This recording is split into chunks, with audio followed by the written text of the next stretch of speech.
ክቡር አፈጉባኤ ታገሰ ጫፎ፣ ክቡር አፈጉባኤ አገኘው ተሻገር፣ ፊልድ ማርሻል ብርሃኑ ጁላ፣ ጀነራል አበባው ታደሰ በዚህ ታላቅ ቀን አድሬስ ቢደረጉ ለሁለንተናዊ ሀገራዊ ግንባታ ጠቃሚ ስለሆነ 90 ዓመታት ስናሳልፍ አሁን ባሉ አመራሮች ብቻ ሳይሆን እነ ሌፍተናንት ጀነራል ጻድቃን ገብረትንሳኤ በመካከላችን ስላለ እሱን አድሬስ ማድረግ፣ ጀነራል ሳሞራ የኑስ በመካከላችን ስላለ እሱንም አድሬስ ማድረግ፣ እነዚህ ቺፍ ኦፍ ስታፎች ላለፉት 30 ዓመታት ሁለት ሌላ ቺፍ ኦፍ ስታፎች ሲታከሉበት የኢትዮጵያን ቁመና አሁን ወዳለበት ደረጃ እንዲደርስ በየዘመናቸው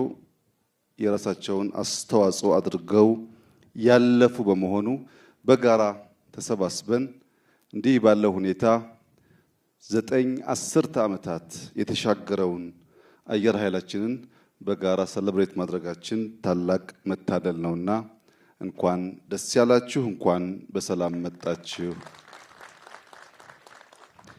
ላለፉት 9 ዓመታት የኢትዮጵያ አየር ኃይል በብዙ ከፍታ በብዙ ዝቅታ ውስጥ አልፏል። በብዙ ከፍታ ባለፈበት ዓመታት ጊዜዎች ውስጥ ለሀገር ኩራት፣ ለሀገር መከታ ኢትዮጵያን ለደፈሩ ሰዎች ሁነኛ መድኃኒት ሆኖ ከምስራቅ፣ ከሰሜን፣ ከደቡብ ኢትዮጵያን ለማጥቃት የሞከሩ ኃይላት ማሳፈር የቻለ ታላቅ ተቋም ነው። ከኢትዮጵያ በተጨማሪ በአፍሪካ ውስጥ በተለይም የኮሎኒ ዘመን እየተንኮታኮተ ሲመጣ የታንዛኒያን ኤርስፔስ ከፖርቹጊዝ የተከላከለ አየር ኃይል ነው። በብዙ የአፍሪካ ሀገራት ሰላም አስከባሪ ሆነን ስንሰማራ በሰላም አስከባሪነት ከስፔሻል ፎርስ ከእግረኛው ጦር በተጨማሪ አየር ኃይላችን ለአፍሪካ የማይናቅ አስተዋጽኦ ያደረገ ስመጥር ታላቅ ተቋም ነው። ይህ ተቋም አሁን ያለበትን ቁመና እንዲይዝ በየዘመናቱ መንግስታት የሰሯቸው ድምር ስራ ውጤት መሆኑን አምነን አሁን ያለበት ደረጃ ላለፉት 90 ዓመታት ካለበት ደረጃ ከፍ ያለው የላቀ ብቃት የያዘበት ጊዜ ነው ብለን በድፍረት መናገር ይቻላል። ክቡራትና ክቡራን፣ የኢትዮጵያ ጥቅም የኢትዮጵያን ፍላጎት ለማስከበር ከኛ ከኢትዮጵያውያን ውጪ ሌላ ማንም ሰው ግዴታ የለበትም። የኢትዮጵያን ጥቅም ማስከበር የኢትዮጵያውያን ግዴታ፣ የወዳጆቻችን ደግሞ የፍቃድ ድጋፍ ይሆናል። ወደድንም ጠላንም የኢትዮጵያን ጥቅምና ፍላጎት ማረጋገጥ በቀዳሚነት ከኛ ከኢትዮጵያውያን የሚጠበቅ ተግባር መሆኑን በደንብ መገንዘብና በዚያው ልክ መተግበር ያስፈልጋል። እኛ ያለ ኢትዮጵያ እናት የለንም። ኢትዮጵያም ያለኛ ልጆች የላትም። እናት በደከመችበት፣ በደህየችበት፣ በተቸገረችበት ጊዜ አንዳንዶቻችን ወደ እንጀራ እናቶች ሄደን ሊሆን ይችላል። እንጀራ እናቶች 2-3 ያጎርሳሉ እንጂ እንደ እናት እስከ መጨረሻው አያዛልቁም፣ ይሰለቻሉ። ለዚህም ነው ብዙዎች ተመለሱ እየተባሉ ያሉት። እናት በከፍታ፣ እናት በዝቅታ፣ እናትነት ልጆቿን ስለማትተው የኢትዮጵያ ልጆች መተኪያ የሌላት ሀገር መሆኗን ተገንዝበን በጋራ በመደመር እንደ ትናንትኖቹ ጀግኖች የኢትዮጵያን ጽናትና ልዕልና ማረጋገጥ ከሁላችን የሚጠበቅ ይሆናል። በኢትዮጵያ አየር ኃይል እንደዚህ ያሉ ዘመን የሚሻገር ጀግንነትና ብቃት ያላቸው በርካታ ጀግኖች ተፈጥረዋል። ከነዚህ መካከል ጀነራል ለገሰ ተፈራ አንዱ ተጠቃሽ ነው። ጀነራል አሸናፊ ወልደ ጻዲቅ፣ ኮሎኔል በዛብህ ጥሩነህ፣ ኮሎኔል ባጫ ሁንዴ፣ የዛሬው ሌፍትናንት ጀነራል ይልማ መርዳሳ የኢትዮጵያ አየር ኃይል ከፈጠራቸው ዘመን ከማይረሳቸው ጀግኖች መካከል ይቆጠራሉ። እነዚህ ጀግኖች በብዙ እጥፍ እንዲባዙ፣ እነዚህ ጀግኖች ከኢትዮጵያ አልፈው የአፍሪካ ኩራት እንዲሆኑ ተዋጊ ጄቶች፣ ገጀቶች፣ ቴክኖሎጂዎች ብቻ ሳይሆን የሰው ኃይላችን ላይ አበክረን ልንሰራ ይገባል። የሰው ኃይሎቻችን ሲበረቱና ሲችሉ ጄቶቻችን ወደ ወሳኝ ተዋጊ ኃይል ይቀየራሉ። የበቃ የሰው ኃይል ከሌለ ማሽኑ ብቻውን የበቃ ተዋጊ ኃይል መሆን አይችልም። የበቃ ተዋጊ ኃይል እንዲሆን ጀግኖች፣ ሀገራቸውን የሚወዱ መማር የማይሰለቹ ለሀገራቸው እስከ ሕይወት ፍጻሜ የተሰጡ ሰዎችን ማፍራት በእጅጉ የሚያስፈልግ ነው። በዚህ አግባብ የኢትዮጵያ አየር ኃይል ላለፉት ጥቂት ዓመታት የጀመረው የሰው ኃይል ግንባታ በዘላቂነት ልጆቻችን ብዙ የሚጠቀሱ ጀግኖች እያነሱ የኢትዮጵያን አየር ኃይል እንዲያወሱ እንዲያወድሱ ለማድረግ መሰረት የሚጥል ስለሆነ ከሸመትናቸው ሞዲፋይ ካደረግናቸው ከሰራናቸው ቴክኖሎጂዎች በላይ የሰው ኃይል ግንባታ ትኩረት ተሰጥቶት ሊሰራ ይገባል። ኢትዮጵያውያን አንድ አባባል አላቸው። በየበሩ ቆሞ ጀግና ካልመለሰ ሀገር ተላላ ነው ይሄዳል እንደ ሰው ይላሉ። በየበሩ ቆሞ ጀግና ካልመለሰው ሀገር ተላላ ነው ይሄዳል እንደ ሰው ይላሉ። መቆም ሲባል መጽናት፣ መትጋት፣ ለእድገት መልፋት፣ አይበገሬነትን በየዕለት ማሳየት ማለት ነው። በየበሩ ቆሞ ሲባል በአየር ኃይል፣ በምድር ኃይል፣ በባህር ኃይል፣ በሳይበር ከዚያም ባሻገር በልዩ ልዩ የኢኮኖሚ ዘርፎች በሁሉም በር የሚጠቀሱ ጀግኖች ሲኖሩ ማለት ነው። ኢትዮጵያ ውስጥ በከፍተኛ ደረጃ ብልጽግናን ለማረጋገጥ የሚችሉ የልማት ስራዎች እየተሰሩ ይገኛሉ። በዚህ የምትገኙ ጀግኖች ካለምንም ጥርጥር በአፍሪካ ግንባር ቀደሙ የልማት እንቅስቃሴ እየተፈጸመ ያለው በኢትዮጵያ መሆኑን በኔ ብቻ ሳይሆን በዓለም አቀፍ ተቋማት ማረጋገጫም ጭምር በእርግጠኝነት መናገር ይቻላል። ባለፈው ዓመት 9.2% እድገት አረጋግጠናል። በዚህ ዓመት ቢያንስ 10.3% እድገት እንደምናረጋግጥ የ6 ወር የሥራ አፈጻጸማችን ያመላክታል። በኢኮኖሚው ረገድ በግብርና፣ በማይኒንግ፣ በቱሪዝም፣ በቴክኖሎጂ፣ በኢንዱስትሪ እየሰራን ያለነው ስራዎች በጠንካራ የጸጥታ ኃይል ካልተገነባ ዋጋ የለውም። በዓለም ላይ እንደምታዩት ጠንካራ ኢኮኖሚ ያላቸው ይህንን ዘርፍ ችላ ያሉ ሀገራት አሁን ያሉበት ሁኔታ ሁላችንም የምናየው ነው። ይህንን ጉዳይ በሚዛን አስተካክሎ መምራት፣ መስራት፣ መገንባት ያስፈልጋል።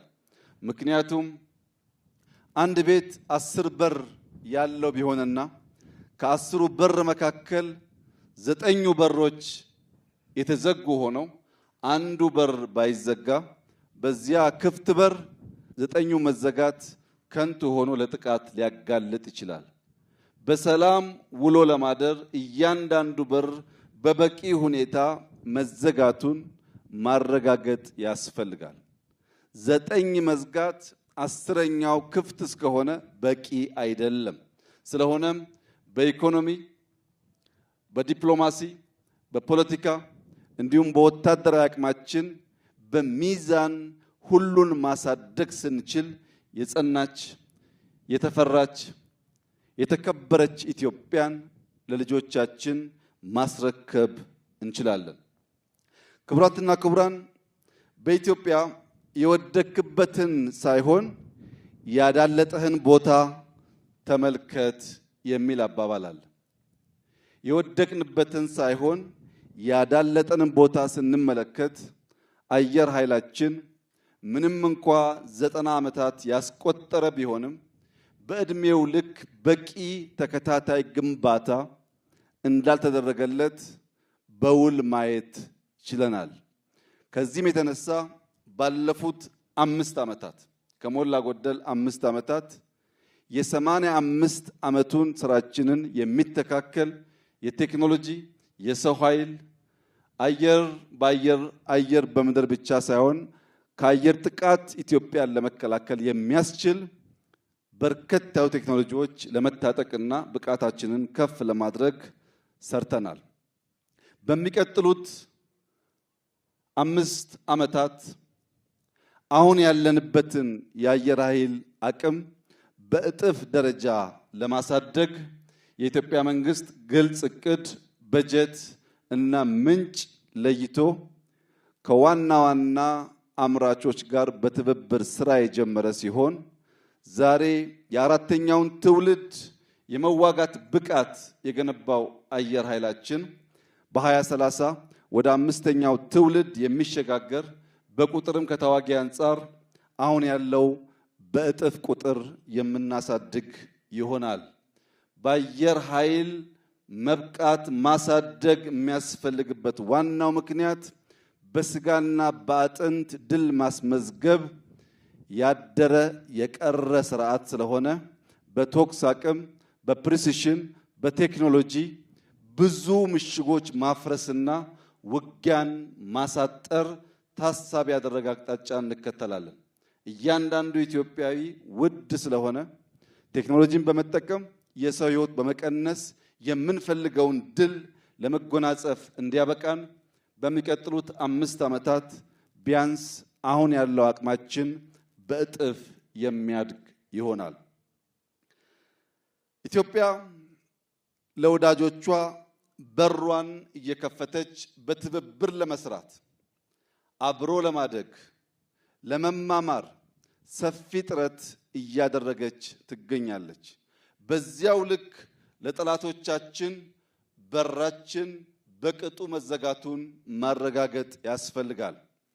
ባለፉት 100 ዓመታት ጠላቶቻችን ከቅርብና ከሩቅ የኢትዮጵያን አጠቃላይ አቅም ለማዳከም ስትራቴጂ ጥቅሞቿን ለማደናቀፍና ጥቅሞቿን ለመጋራት በብዙ ደክመዋል፣ በብዙ ሰርተዋል። ያ እንዳይደገም ወዳጆቻችን በራችን ክፍት ነው።